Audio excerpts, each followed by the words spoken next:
നമസ്കാരം. കിളിയൂർ കൊലക്കേസ് കേരളത്തെ വീണ്ടും വീണ്ടും നടുക്കുകയാണ്. അന്ധവിശ്വാസങ്ങളും ആഭിചാരങ്ങളും നിറയുന്ന കൊലപാതകങ്ങൾ. 7 വർഷക്കാലം ഒരു മകനെ ഭയന്ന് പേടിച്ച് ജീവിക്കുന്ന മാതാപിതാക്കൾ. ഏറ്റവും ഒടുവിൽ മകൻ്റെ കൈകൊണ്ട് തന്നെ അതിക്രൂരമായ രീതിയിൽ പിതാവിൻ്റെ മരണം. ബ്ലാക്ക് മാജിക് സംഘങ്ങൾ ഇപ്പോൾ ഓൺലൈനായും വിലസുന്ന കാലഘട്ടമാണ്. സജീവമായി തന്നെ വിഹരിക്കുന്ന കാലഘട്ടമാണ് ഇപ്പോഴത്തേതെന്നാണ് സംശയമുയരുന്നത്. വളരെ നടുക്കുന്ന ചില വിവരങ്ങൾ ഈ ഘട്ടത്തിൽ പുറത്തു വരുന്നുണ്ട്. കിളിയൂരിൽ അച്ഛനെ മകൻ കൊലപ്പെടുത്തിയ കേസിൽ അന്ധവിശ്വാസം തന്നെയാണ് വില്ലനായി മാറിയിരിക്കുന്നത്. മകൻ്റെ മുറിയിൽ നിന്നും കണ്ടെത്തിയ 7 വർഷക്കാലം മുറിക്കുള്ളിലേക്ക് മാതാപിതാക്കളെ കയറ്റാതിരുന്നതിനുള്ള കാരണം ഇപ്പോൾ പോലീസ് പുറത്തു കൊണ്ടുവന്നിരിക്കുകയാണ്. ഏറെ വികൃതമായ രീതിയിൽ, കണ്ടാൽ തന്നെ ഭയാനകമെന്ന് തോന്നിക്കുന്ന രീതിയിലുള്ള ചില കുറിപ്പടികളും ഐ ആം സൂപ്പർ സൈക്കോ എന്ന് എഴുതി വെച്ചുകൊണ്ട് സ്വയം സൈക്കോ ആയും മറ്റ് ആഭിചാര കർമ്മങ്ങളിലേക്കുമൊക്കെ തന്നെ കടക്കാൻ ഇയാൾക്ക് എവിടെ നിന്നോ ഏതൊക്കെയോ തരത്തിലുള്ള പ്രചോദനം ലഭിച്ചിരുന്നു. ഏറെ വർഷങ്ങൾക്ക് മുൻപ് തിരുവനന്തപുരം നന്ദൻകോട് കേതൽ രാജ എന്ന ചെറുപ്പക്കാരൻ, അന്തർമുഖനായ ചെറുപ്പക്കാരൻ, വീട്ടിലുണ്ടായിരുന്നവരെ അതിക്രൂരമായി കൊന്നു കൊലപ്പെടുത്തി ആസ്ട്രൽ പ്രൊജക്ഷൻ കാണാൻ വേണ്ടിയിട്ടുള്ള അതിയായ ആഗ്രഹം പങ്കുവച്ചത് ഇന്നും മലയാളികൾ മറന്നിട്ടില്ല. മാനസിക രോഗം തന്നെയാണ്, മാനസിക വിഭ്രാന്തി തന്നെയാണ് ഇതിന് പിന്നിലെന്നുള്ള കാര്യത്തിൽ സംശയമൊന്നും തന്നെയില്ല. സമാനമായൊരു കേസായി തന്നെയാണ് ഇതിനെയും നോക്കി കാണേണ്ടത്. എലന്തൂരിലെ നരബലി, അതും ആരും തന്നെ മറന്നിട്ടുണ്ടാകില്ല. തിരുവനന്തപുരത്തേക്ക് വരുമ്പോൾ 7 വർഷത്തിലധികമായി മകൻ പ്രജിനെ ഭയന്ന് ഭർത്താവും ഭാര്യയും ജീവിച്ചുവെന്നാണ് ജോസിൻ്റെ മരണത്തിന് പിന്നാലെ അമ്മ സുഷമകുമാരി വെളിപ്പെടുത്തുന്നത്. ആദ്യം ബിടെക് പഠനത്തിനായി പോയി, പഠനം ഉപേക്ഷിച്ചു.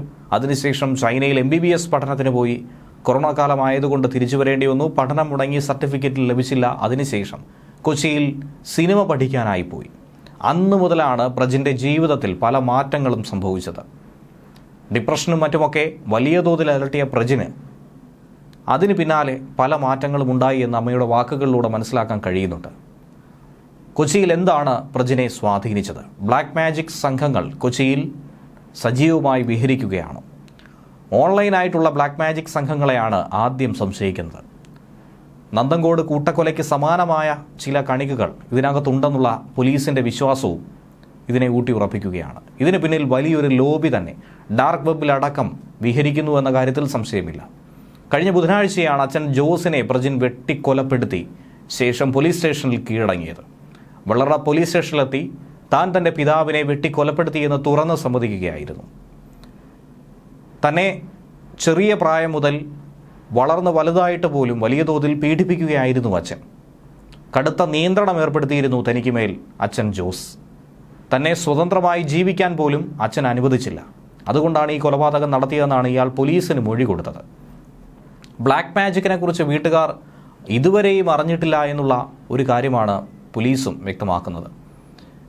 മാധ്യമങ്ങളിലൂടെയും പോലീസ് ഉദ്യോഗസ്ഥരും പറയുന്നതനുസരിച്ചാണ് വീട്ടുകാർ പോലും ഇങ്ങനെയുള്ള സംഭവങ്ങൾ അറിയുന്നത്. നാണക്കേട് ഭയന്നായിരുന്നു ഈ 7 വർഷക്കാലവും മകനെ ഭയന്ന് ആ അമ്മയും അച്ഛനും ആ വീട്ടിൽ കഴിഞ്ഞത്. പ്രജിനെ വിശദമായി പോലീസ് ചോദ്യം ചെയ്ത് വളരെ പ്രധാനപ്പെട്ട ചില വിവരങ്ങൾ പുറത്തു കൊണ്ടുവരാനാണ് ശ്രമിക്കുന്നത്. ഗുരുതരമായ പല ആരോപണങ്ങളും ഇപ്പോൾ അമ്മ ചൂണ്ടിക്കാണിക്കുകയാണ്. അവൻ പുറത്തിറങ്ങിക്കഴിഞ്ഞാൽ അടുത്തതായി കൊല ചെയ്യുന്നത് തന്നെയായിരിക്കുമെന്നുള്ള ഭയമാണ് കഴിഞ്ഞ ദിവസം മാധ്യമങ്ങളോട് വിളിച്ചു പറഞ്ഞത്. മുറിയിൽ നിന്നും പുറത്തു പോയാൽ തൻ്റെ മുറി കൃത്യമായി പൂട്ടിയിട്ട് പുറത്തിറങ്ങാൻ അവൻ എപ്പോഴും ശ്രദ്ധിക്കാറുണ്ട്. ആരെയും മുറിയിലേക്ക് കയറ്റില്ല. തങ്ങളെപ്പോലും ഒരു കാരണവശാലും ആ മുറി കാണാൻ പോലും സമ്മതിക്കില്ല. ചില സമയത്ത് മുറിയിൽ നിന്നും വൈബ്രേറ്റ് ചെയ്യുന്നത് പോലെ ചില ശബ്ദങ്ങൾ കേൾക്കാമായിരുന്നു. ഓം എന്നൊക്കെ ചാൻഡ് ചെയ്യുന്നത് പോലെ കേൾക്കുന്നത്. ബ്ലാക്ക് മാജിക് ആണെന്ന് മനസ്സിലായത് ഇപ്പോഴാണ്. മകൻ പ്രാർത്ഥിക്കുന്നുവെന്ന് മാത്രമായിരിക്കും ഒരുപക്ഷേ ഈ പാവം അച്ഛനും അമ്മയും കരുതിയത്. പുറത്തിറങ്ങുമ്പോൾ ആദ്യം ഇനി കൊല്ലാൻ പോകുന്നത് തന്നെയും തൻ്റെ മകളെയുമായിരിക്കുമെന്നുള്ള ഭയമാണ് ഈ അമ്മ പങ്കുവയ്ക്കുന്നത്. ആദ്യ മകൻ്റെ മരണത്തിന് ശേഷം അതിന് പിന്നാലെ ജനിച്ച പ്രജിനെ ഏറെ ലാളിച്ച് വളരെ വാത്സല്യത്തോടു കൂടിയാണ് വളർത്തിയത്.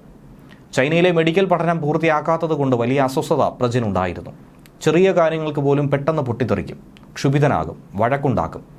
അതുപോലെ തന്നെ ശാന്തനാവുകയും ചെയ്യും. ഇടയ്ക്കൊക്കെ കാര്യങ്ങൾ കൈവിട്ടു പോകുന്നുവെന്ന് മനസ്സിലായപ്പോൾ മനോരോഗ ചികിത്സയും തേടിയിരുന്നു. വീടിനകത്തായിരുന്നാലും വീടിന് പുറത്തായിരുന്നാലും ആരോടും അധികം അനാവശ്യമായോ ആവശ്യത്തിനോ സംസാരിക്കാത്ത ഒരു പ്രകൃതക്കാരനാണ് പ്രജിൻ. ചൈനയിലെ വുഹാൻ യൂണിവേഴ്സിറ്റിയിലാണ് പ്രജിൻ MBBS പഠിച്ചത്. കോവിഡ് കാലത്ത് നാട്ടിലെത്തിയപ്പോൾ ഓൺലൈൻ പഠനമായി. ഒരു ഏജൻസി മുഖേനയാണ് ഫീസ് അടയ്ക്കാൻ ഏൽപ്പിച്ചത്. പിന്നീട് പരീക്ഷ എഴുതിയെങ്കിലും ഫീസ് കൃത്യമായി അടച്ചില്ല എന്ന് ചൂണ്ടിക്കാട്ടി സർട്ടിഫിക്കറ്റ് കൊടുത്തില്ല പ്രജിന്. മാസങ്ങൾക്ക് മുൻപ് പ്രജിൻ്റെ ആവശ്യപ്രകാരം ഫിലിം കോഴ്സിന് ചേരാനായി 1.5 ലക്ഷത്തോളം രൂപയാണ് അച്ഛൻ കൊടുത്തത്. ഇതിൻ്റെ അടിസ്ഥാനത്തിലാണ് കൊച്ചിയിൽ പഠനത്തിന് പോയതും തിരികെ എത്തിയതിന് പിന്നാലെ ആളാകെ മാറിയതും. ന്യൂസ് ഡെസ്ക് മലയാളി വാർത്ത ഇൻസൈറ്റ്.